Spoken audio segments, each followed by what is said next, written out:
All I right. guess I could add mine. We just chatting, right? Yeah, yeah, yeah. Yeah. Yep. Facebook,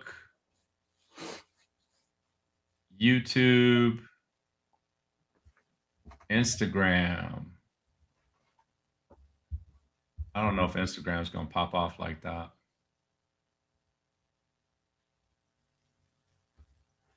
Facebook and YouTube. That's about all I'm gonna do right now. I don't need to be on LinkedIn and shit. Save change. Yeah. LinkedIn, that one is a more manual setup, isn't it? I don't know. It's mine is already connected, but I just haven't used it in a while. You know, Oh, matter of fact, next time. Well, next time I'm gonna add my LinkedIn too. you the host. Bring us in. Bring what in? Let LinkedIn. We're live. Like, bring us in. Tell everybody what we're doing here. All right, outstanding. So, uh, the origins of these conversations stem from Ronnie continuing to be, from the time that I met him, consistently, active on the social media side, and at a time when I wasn't ready to really explore that side of my business yet. I just continued to watch from afar. So now, as I'm prioritizing building a digital brand identity for myself and my brand, um, it's just fitting for you and I to kind of collaborate and have these conversations about what it takes to actually intentionally build a digital identity, and to turn that digital identity into an asset for business growth. I So yeah, yeah. So yeah, it's that's I don't want to ramble on, but that's the basis of it. So through our first conversation, we spoke about digital identity in general, and what kind of motivated us to get into to like actually invest the resources in establishing your digital identity. And we both have we shared that, as well as having an overall content strategy, so that it's not a situation where you just doing stuff just as for the sake of doing stuff, and it's not necessarily producing anything. Like on your side, you went from dabbling to maintaining a certain level of consistency and putting out content. I know on YouTube, in particular, how has that, yeah, like going from dibbling and dabbling to being more consistent, impacted your viewership and like your overall uh, experience in building your digital identity? Well, so I started in 2019, and I actually, if you look at all of that time, right, it's been like 7 years of trying to build a digital identity. And I came to the stage reluctantly. I didn't want to be on the internet. I remember telling my brother, he wants to talk to you, by the way. I talked to him today, and he said he's going to reach out to you, but For uh, he, sure. he'll take a call from me. You guys can chat. Yeah. Chris Haskins. So, like, Yeah. when I started my channel on YouTube, it was because I wanted to leave a legacy for my kids. When I'm gone and have passed away, I'd like them to have a catalog of information that they could access for the rest of their lives. And I also wanted to give people what I've learned about the automotive industry.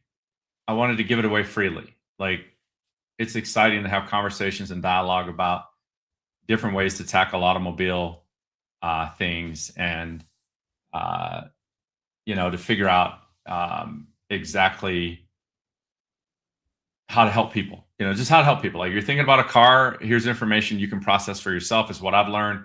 If you decide to use it, I hope it helps you out. So I started there. And so the conversation since '09 when Facebook came out is, should we be doing this stuff? And what I learned over the last 6 years, to make it very simple, is it's an equalizer. You know how they call it leveling the playing field. But before the internet evolved into you being able to have your own platform, your own multiple platforms on multiple different channels, you had to pay to be on TV, radio. You had to pay to be on all of these places where we didn't know if it would work or not. But what we did know is that the amount of ad spend you'd have to pay in order to get onto those platforms kept rising and rising and rising, because there was so much real estate available for people to purchase. And so the highest bidder wins. In my industry, the car business, the dealerships spend an astronomical amount of money to put themselves in front of you on TV, radio, and all different types of places. So we were arguing about this 2 or 3 years ago, and we were late to the game. What I'm saying is, we've changed our company culture. We hold these to be truths, like they say in the Constitution. Like, these are truths. The Facebook, LinkedIn, Instagram, YouTube are all ways to level a playing field and allow us to use a megaphone to broadcast our businesses and to bring the messaging we want to the consumers that we want to talk to. Most of it for free. Most of it. And so when you talk to people who want to argue the fact that they should or shouldn't be on Facebook, Instagram, LinkedIn, or whatnot, we have now evolved in 2026 to that conversation is closed. We do not want to discuss it. So this broadcast is for people who are embracing technology, AI, platforms, and want to increase their digital authority across the globe and understand these to be truths, not conversation. Would you agree? Absolutely. 100%. 100%. So to that, because I know over the short term, like within the last, let's say, 3 to 6 months, right? Yeah. As you've been more consistent and releasing your short clips on YouTube, Yeah. how has that impacted like viewership and like your overall objective? It's kind of a tricky question, Jesse, because I don't have any specific ROI to share at this point, unless the way we used to measure ROI, meaning, dollars spent, dollars earned, right? Like, you would be the expert on how we measure ROI on a spreadsheet for the business or a profit and loss statement. Right. But what I'm trying to say is, we have to resist. Did you sell any cars because you're making videos? Like, did you sell any cars? Did you make any money? Right? The answer to that question is, I'm not sure. The other answer is, I don't care, because I can actually go look at the work I'm putting in, and I can actually measure the analytics of each video. And the cool thing about it is, Jesse, it's not a guess. I made 3, 4 videos last week. One of them didn't do well. The other 2 did really, really well. So it's another truth. Whatever that content I put out that wasn't good, we have to agree it's not good. In the past, we just keep spending money on that specific video that was not good and try to get people to look at it. We don't have to do that anymore. You just put out the content, measure what's going on, and then continue to double down on the things that are working good. So I can't answer your question is in the fact of dollars and cents, but what I can tell you is that my viewership is going up. The amount, I went from 7,000 views in 1 week all the way to 17,000 the next week. And that's what I was speaking to. That's to be clear, that's what I was speaking to. But to take it a step deeper, a layer deeper, rather, that is what's going to make these conversations so valuable, Ronnie. Because as we both are building our digital brands respectively, that ultimately culminates in extended reach, which results in now the sales process kicking in, the sales funnel kicking in, and that's a part of it. So like as we're having these conversations, I truly look at it as steel sharpening steel. because you've been doing this, you've been in the arena and actually doing the things, and I'm beginning to do the things. So there's a lot of value in us having the conversations, because I'm always approaching all business conversations through the lens of there's an activity that's occurring and what is it producing, and that's how my mind is wired.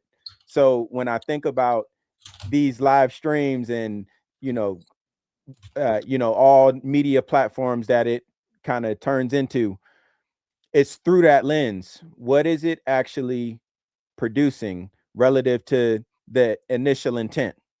And as business owners, it's our responsibility to be able to reverse engineer that, and in order for it to be able to scale accordingly, and for it to be teachable. When you're bringing on your team and developing your team, when you're able to show them through the numbers, like it's no kidding, by me posting a video on YouTube once a week or twice a week or what have you, it increased my viewership from 7,000 to 17,000. Yeah. Right. That's an ROI. Right. 100%. 100%. It's quantifiable impact. Yes. And that's ultimately what matters. So, because it's a lot of folks that it's not a high bar to go viral. Right.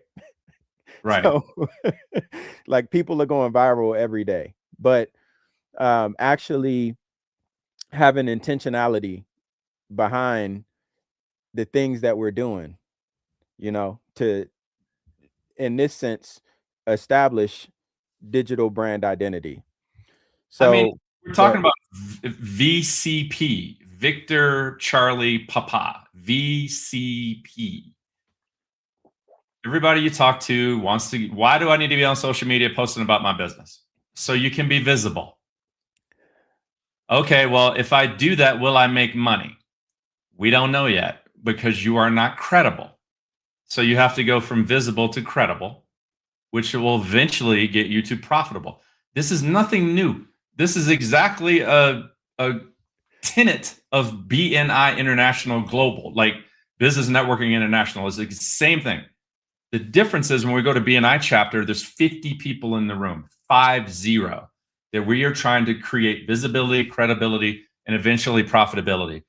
When you do this, like we're doing right now, this has a chance to go around the entire universe, the entire earth, and gives you the same ability to become visible, credible, and profitable, but at light speed. So yeah, man. I mean, what's wild is people will see me in public and say they see my stuff on Facebook. I'm very happy. Thank you very much. I'm appreciative of that. And then they say, you're always on there. Honestly, dude, I'm doing about a fifth of what I want to do. I'm not even close. I'm trying to figure out how to duplicate myself and get that done. Like I'm trying not to hire a whole team right now, but yeah, I think the visibility, if you want to give someone a simple reason, if they're starting a business and working under your business plans, they need to be visible, which will eventually will get them credible. And we can, after that, then we can start talking about profitability. Absolutely. Absolutely. And it's so interesting because the VCP, and then factoring in the know, like, and trust piece of it, Yes.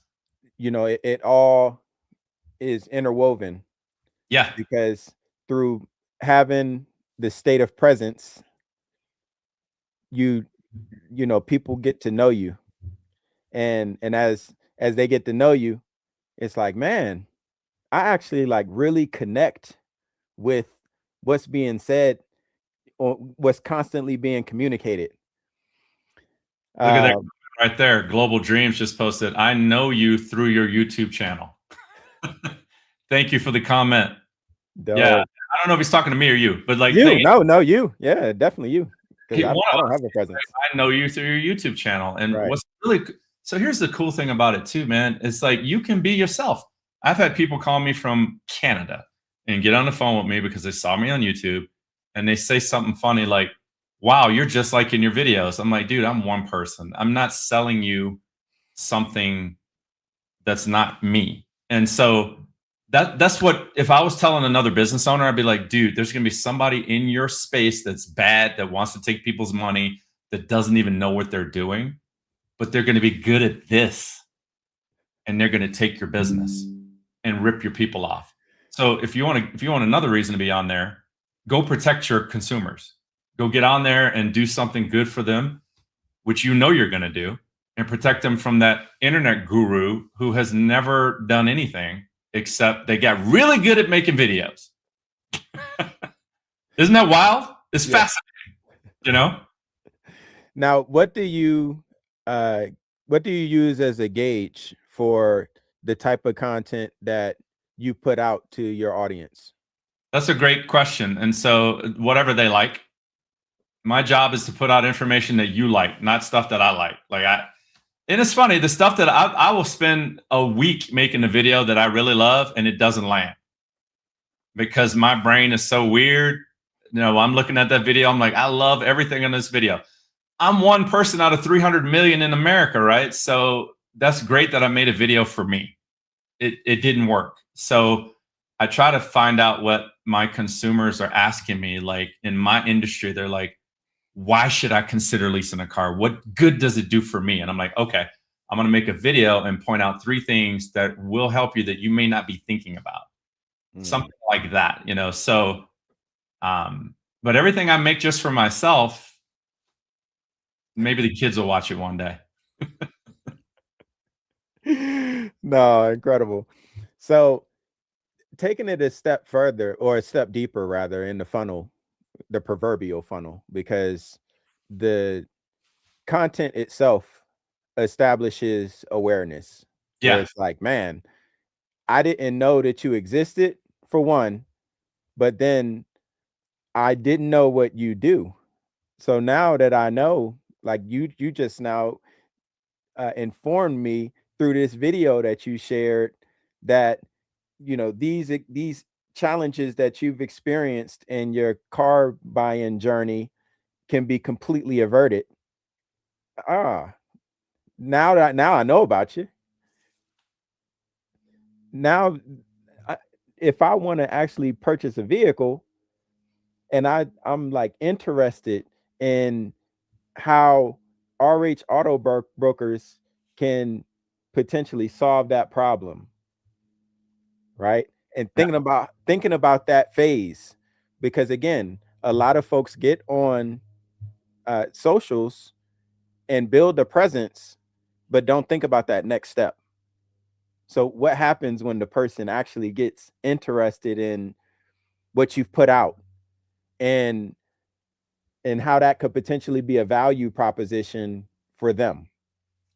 Yeah, so you're talking back to visibility. We're talking about visibility, or in the ad spending area, you call it awareness. We are now aware that you've entered the marketplace and you might be someone who can solve my problem. Then, you know,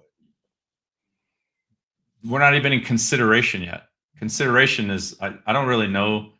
Someone could put in the comments, like, what is the actual process that consumers go through from, awareness to consideration? Yeah, interest. That's what I'm saying. I'm walking through it now. So interest is the next layer before we talk about consideration. And I think what they're asking is, how can you help me? After they know you're aware, it's like, how can you help me? We fall in love with the question. If you're shaking somebody's hand and they say, what do you do? We give them fact after fact after fact after fact, and they fall asleep and never call us again. Versus the real question they're asking is, what do you do for me? How do you change my life? Right. And you see this, right? Some people say, I make it cheaper, or I save you time, or I eliminate failure. So, those types of things are what we need to bring into their interest level, so they can understand, like, this is how he can solve our problem. Right. And And where go do ahead. you point out the pain, though? Like, you have to bring them from pain to pleasure.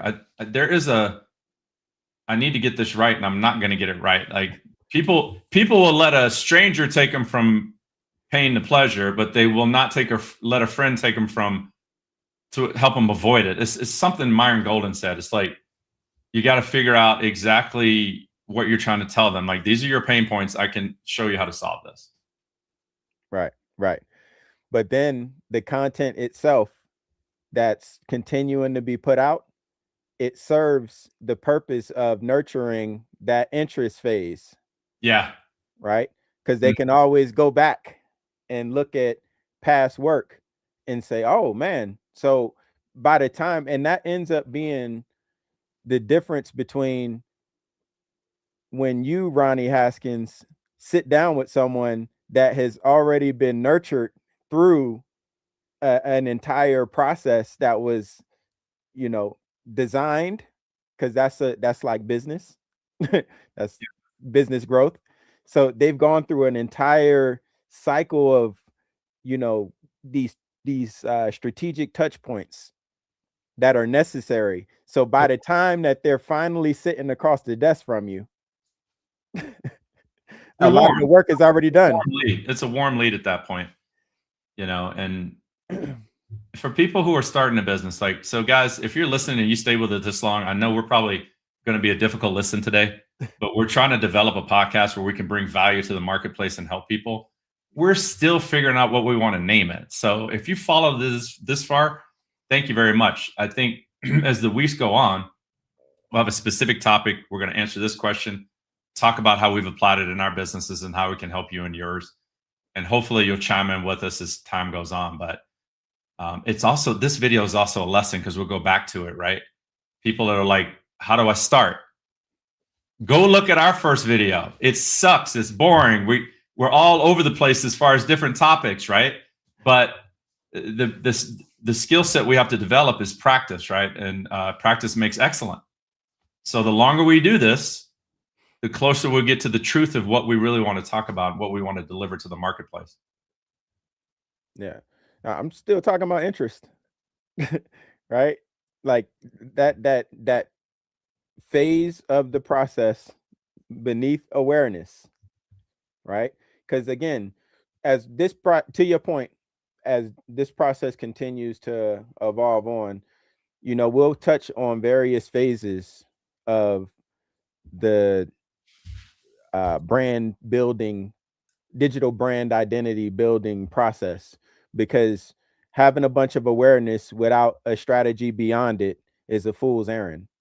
And we would be leading folks. What are you talking about? Like, you're talking about getting a whole bunch of awareness and you're like plugging up a water hose to a fire hydrant. You got no way to actually take care of the client. Right. Well, that piece of it, and also, so you actually have a solution to all of the problems that you talk about. Yes. So when people come to you, you're able to provide them with value. Mm-hmm. Folks that do not understand, that haven't connected those things, they can create a whole lot of awareness. And as that awareness is being created, and now like people are thinking about problems that are associated with whatever that awareness was created, but there's no solution to any of those problems because there was never an intended solution. You know what I mean? So, What would they be doing it for then? Why would they be on there putting out all that content? bro, it's a lot of people that are just going through life, just doing things just to be doing things. Wait a second. I'm trying to stay on track with you. You're talking about like a business owner starts putting content out with no way to solve the problem? I'm talking about building a digital, because we got various markets of entrepreneur, right? Yeah. You got the person that has not done anything and has just like had an aspiration to become an entrepreneur and not even know what that means or what they want to do. Yeah. Right? It's levels to it. So when talking broadly to where everybody is, to create a ladder and a framework for someone that is watching and is just like, man, I don't understand how all of this stuff ties together, to the person that actually has a full framework in place where content goes out and there are metrics behind it and they know what the ROI is to the content. It's talking to all levels. Yeah, I got you. I'm not even there yet. I mean, I do see some people that put out a whole lot of content and may not be able to solve it. Like, yeah, it makes sense. So, um, that's probably like the first thing you should try to figure out is who you're actually talking to. Which I'll tell you, I struggle with that one. I have two specific ideal client avatars. One, people who want to start an auto brokerage and build a business like I have, my brick and mortar. And then the other avatar is people who want to escape going to the dealership to buy a car and going through stress and confusion and losing time. They'd rather sit down with me for 1 hour and then pick up their car the next day. So, and I have struggled with my ideal client avatar for a while now, and I don't think it's, you know, it shouldn't be taken lightly, but I think it's also okay that you take some time to figure out who it is that you really want to serve, because I think the clearer that message, you see my content gets, I think my content is getting better because of that. Right. Because I think I know who I really, really am talking to. And we're having like a dialogue. It's like when I'm saying stuff, I'm like, I know exactly who this is going to resonate with. Right. Right. And when I think about that, because moving in as a business consultant and business coach, well, it started as a consultant. And when I was consulting, one of the things that kind of tripped me out was how the top consultants would come to the annual Christmas deal and the big party or whatever, Yeah. and and they would be bragging about how much money that they made for the company. And it's like, if you are such a business genius, then why don't you have your own business? Like you know what I mean? Like that is always how I processed it.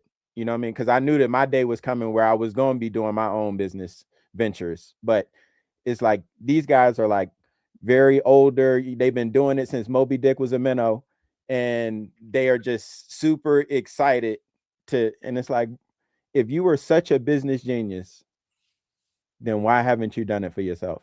And What there was is a go. What was that? what was the answer? Well, I'm learning it right now. So, going from being the consultant that comes in and teaches a framework to building an entire business infrastructure that generates leads and nurtures them into conversion. That's the difference. So when I resigned from the consulting firm that I work for, that was like my first recognition that, oh, because as the consultant, I come in as the subject matter expert, but there was an entire sales pipeline that preceded me ever speaking with my client. Okay. All of this stuff that I took for granted to a certain degree. So, like, that's the difference. That's why those guys could come in and boast about the millions of dollars that they made the company on the backs of small businesses. Okay. How does that apply to the guy that just wants to start his business right now and wants to get on social platforms and start putting information out there to become visible, credible, and ultimately profitable? So I think it goes back to um, first knowing um, who you want to serve and why you want to serve them and what that looks like. So for me, uh, like you've shared who you want to work with, who you want to serve.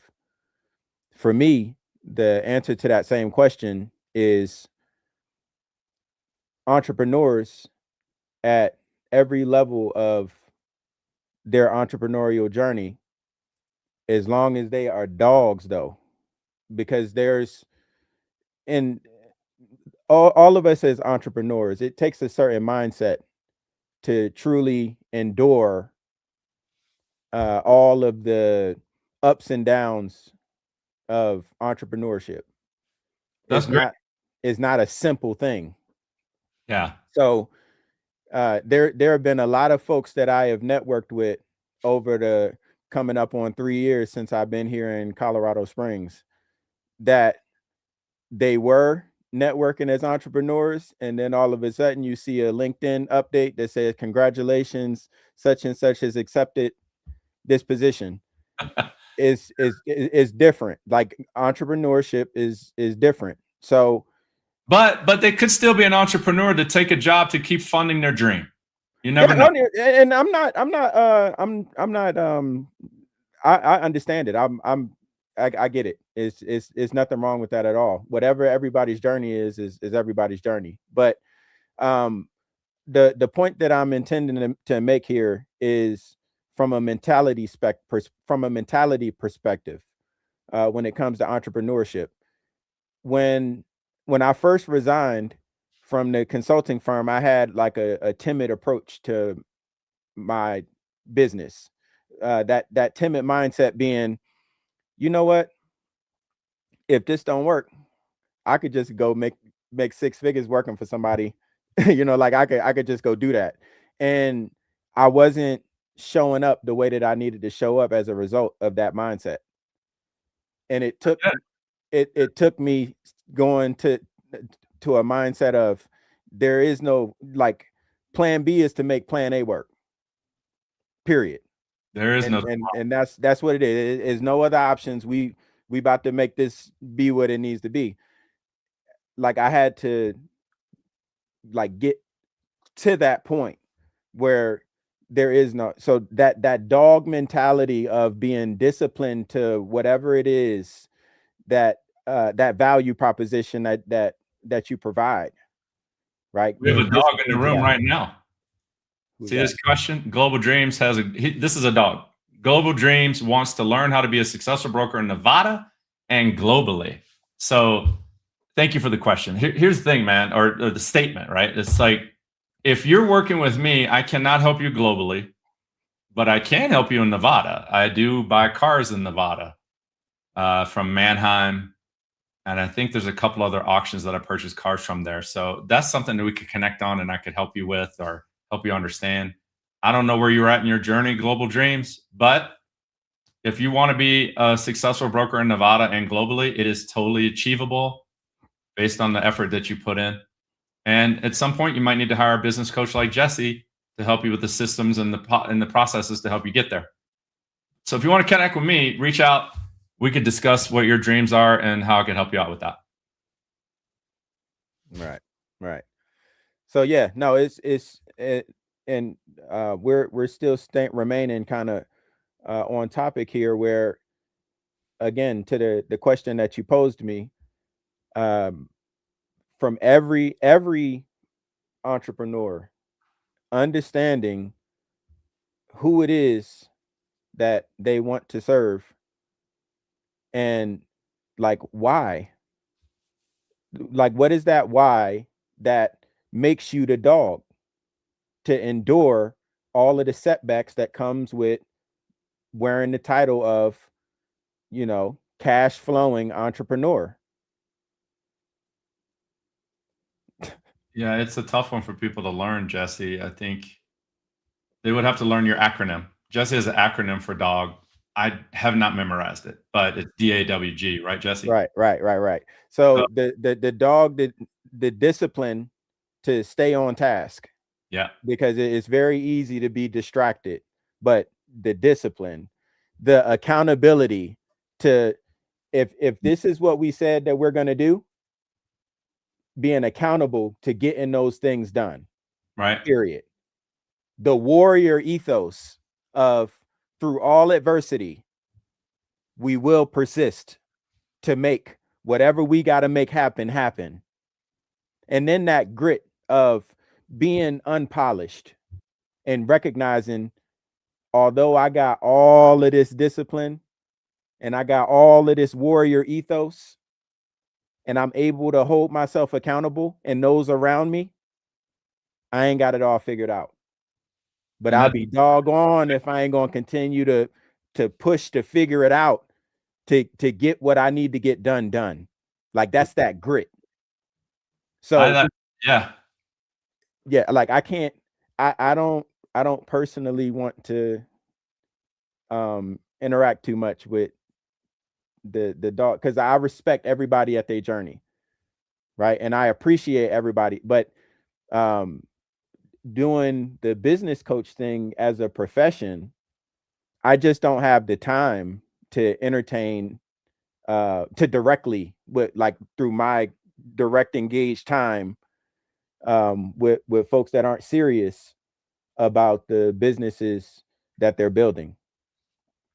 So like that's my target audience, but it's critical to Ronnie's point that every entrepreneur understand that piece, because it ties directly to the brand identity piece. Like, who are you when you're creating your content? Who are you talking to? Your ideal client avatar, and then having the discipline to do it. I think if we break this, we've been talking for 35 minutes, and I think it's like, if we're going to give anything to the public today, it's like, listen, being a dog is great. Start with D. Get disciplined. Sometimes it's like discipline going to the gym in the morning. Strong body creates a strong mind. That way you can go tackle what you got to tackle from 9 to noon, right? And so the discipline activities, talking to your ideal client avatar, continue to get better and better and better over time. I have been talking to an ideal client avatar since 1998. I started doing this in 1998. So over that 30 years, the client avatar has evolved and changed and evolved and changed, which is another class in entrepreneurship, reinventing yourself every day. So we could derail this conversation at any moment. But if we want to talk about two things today, it's like ideal client avatar, showing up and being visible so you can create credibility, but also that the need to be on all of these platforms is evident, self-evident. We don't argue it anymore. So if I'm leaving anything for anybody today, is stop. Don't ask me if you should be on social media in any level. Like, we already accept that as a truth. You should be. So going forward, how are you going to develop the discipline to do it every day in the face of not seeing the money come in every day? Maybe you do take that job to fund your lifestyle so that you can keep pushing towards your dream to have a brokerage in Nevada and globally, like Global Dreams is talking about, right? So yeah, I think that's great. That D in dog, Jesse, is my favorite word. Discipline. It was instilled in me as a very young child and beat into my head. And then I went into the Army. So, discipline, I got that on lock. The other things I think we can say we can't give it all away in one video. No, this gonna be 38 minutes, it's like, okay. No, this gonna be a continuous conversation, man. Just a continuous conversation. Yeah. Yeah. So, that's the thing about all of the people who have built massive live viewing audiences. When they speak about their journey in the beginning of it, it looked exactly how this very first, just like this. You know what I'm saying? Which is, you know what? You should just lean into it and embrace it. Your first, if you're doing your first one, it's like, this is gonna suck. Let's get it done. Let's get it done. Like, I don't think it sucks. Because I think that everything of course, ours is good. Yeah. But yeah, it's value, because the reality, Ronnie, is it's been nothing but value discussed this entire conversation. So if the folks aren't ready to process the value that's been provided, that there's time for that, right? This content will live on. So this may hit them later on. They may wake up in 2 months, that's what they meant. Or it may be 2 years and I get it. That's what they were talking about. And that's okay. Right. So, like, again, when I think about the current viewership, because I've seen it spike up to as high as 5 people watching, right? Which is incredible. Absolutely. Absolutely. I love it. It's a part of the process when I think about, because I've been doing my research on like you don't just create content, you've done research. Like I've done my research on the content creation process and being effective within the space. And everybody that's really doing it, again, you mentioned Myron Golden. Golden earlier, right? When he began, he had two people in the room. You know what I'm saying? Three people in the room, and the message that was being spoken to those three people, those folks slowly became evangelists. And those evangelists told other people, hey, bro, you got to come to this room because this man put it down. Like Myron put it down. Like you got to come to this room. And then that evangelism just continues to spread, and more people, and now he is who he is. But again, speaking back to the beginning of it, come on, man. I mean, it's funny, man. I'll talk to people about they want to get good at something, and it's difficult when if you've ever played a sport or if you ever played an instrument, right? And like I played the violin for 6 years when I was a kid. Chin up, elbow tight. I was a violinist when I was like 6. But when you first grab that instrument, you can't play it. You have to practice over and over and over again. Right. So the question I have for the universe is like, why is that? Why is it that when you want to build a business and make money, and I'm like, hey, go post on social media, it's too hard. I don't like the way I look on camera. I don't want to do it. All of these things, but you want to go win the Super Bowl, you understand you got to go to practice, right? You have to practice every day. I find it fascinating that the resistance there is so high. But those are the separating factors, right? Those are separating factors, and it's okay. Everybody got their swimming lane. When I think about the public education system, that is a hamster wheel that feeds folks into the workforce to go work for somebody through Yeah. college. Like it's an assembly line, right? There are some folks that choose to jump off of the assembly line and say, you know what? I don't know if I want to get fed into Goldman Sachs. So I'm gonna see if I can figure something else out for myself, right?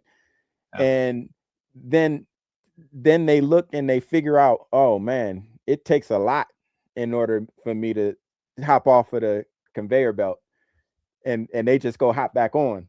And then it's some that like fight the impulse, and they just kind of in this gray space of not really being productive, because the productive the assembly line, they don't want to be on that.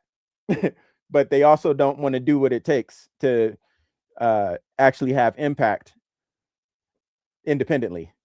I have a similar perspective on that, Jesse. When I was 16 years old, my parents sent me to work on a conveyor belt at the Lynchburg Foundry.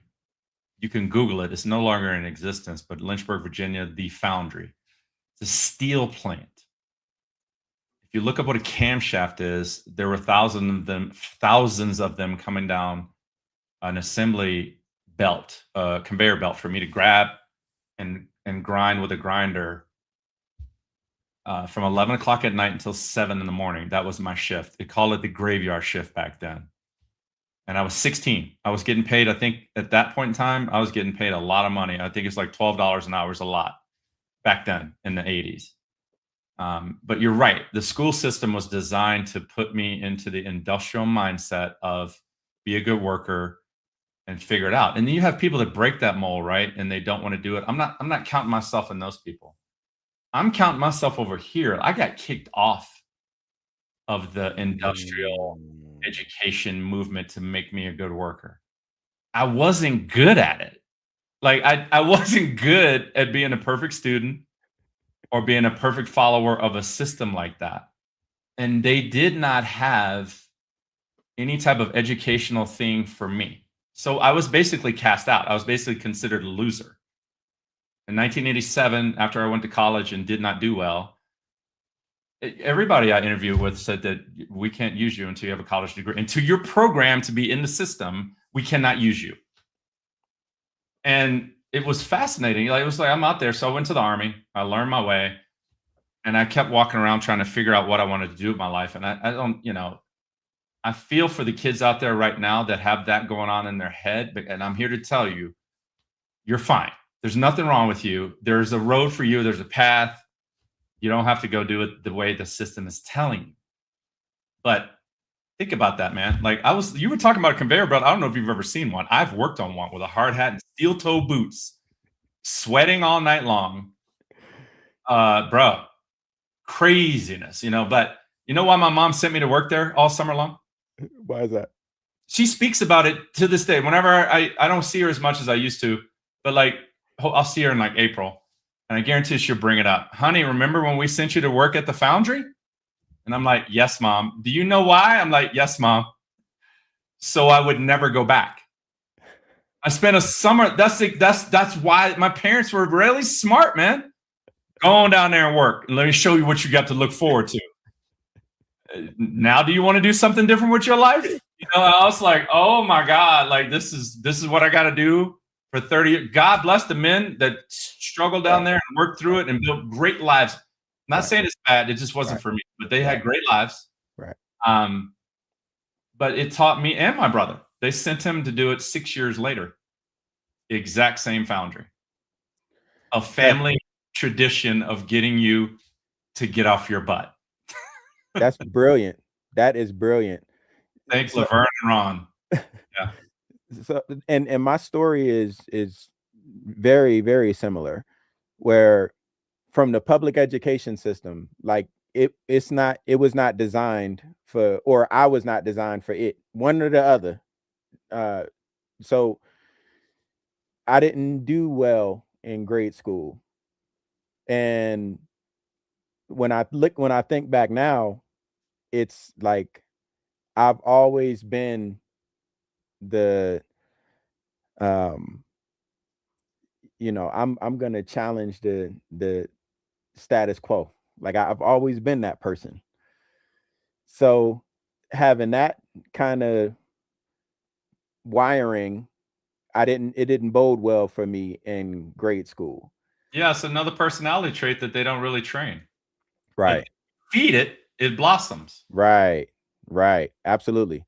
So, going to the experience actually working on the conveyor line, my dad is a master electrician and has been that my entire life. So he came home one day from a job that he was working on, and he had almost sliced his finger off. Like it was literally taped, the tip of his finger, it was taped on with electrical tape and a napkin. And I was like, yeah, bro, I'm good on that. And well, you needed to see, right? Yeah. Right. I'm like, yeah, I'm cool on that. And then like I see, so I'm from Hampton, Virginia, and there, the shipyard is a major industry.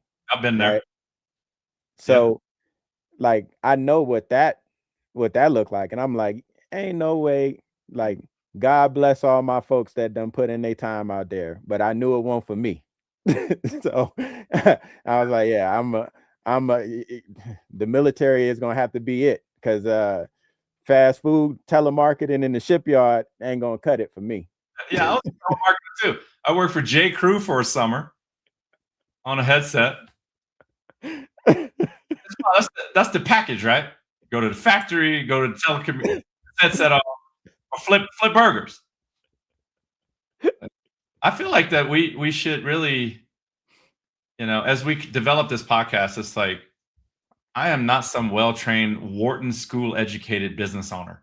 I am an owner operator, meaning I am here every day talking about stuff that I try to implement in my business and create success. Sometimes I win. Most of the time I lose.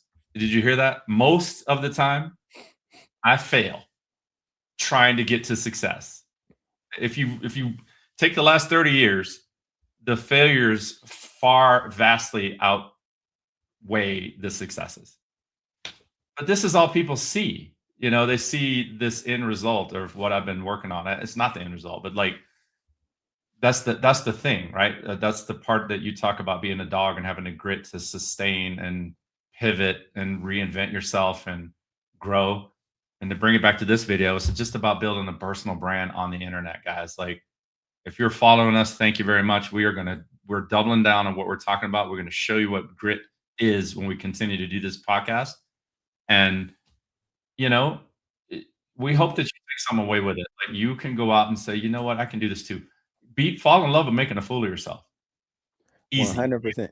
But look, I gotta add this thing in there, because your perspective on failure, wins, and losses. I want to add my perspective on that. Okay. So for me, failing is not trying. So if I got something burning inside of me and I allow the world or whatever traditional limitations have been placed on whatever, and I like cave to those things, Paralyzed, you don't do it at all. That's failure to me, right? Mhm. Like that's failure. So in the course of me having a burning itch for whatever that it is that I'm thinking, I'm gonna move forward with that. And I'm either gonna win or I'm gonna learn. There are no losses for me, because when I fall short of whatever it was that I'm going after, you best believe I'm gonna learn what caused me to fall short, and I'm gonna regroup and I'm coming back, bruh. Like that's my spirit. So like I don't see failure, wins, and losses through the traditional lens. I That's a see it. very interesting concept. I like your take on that.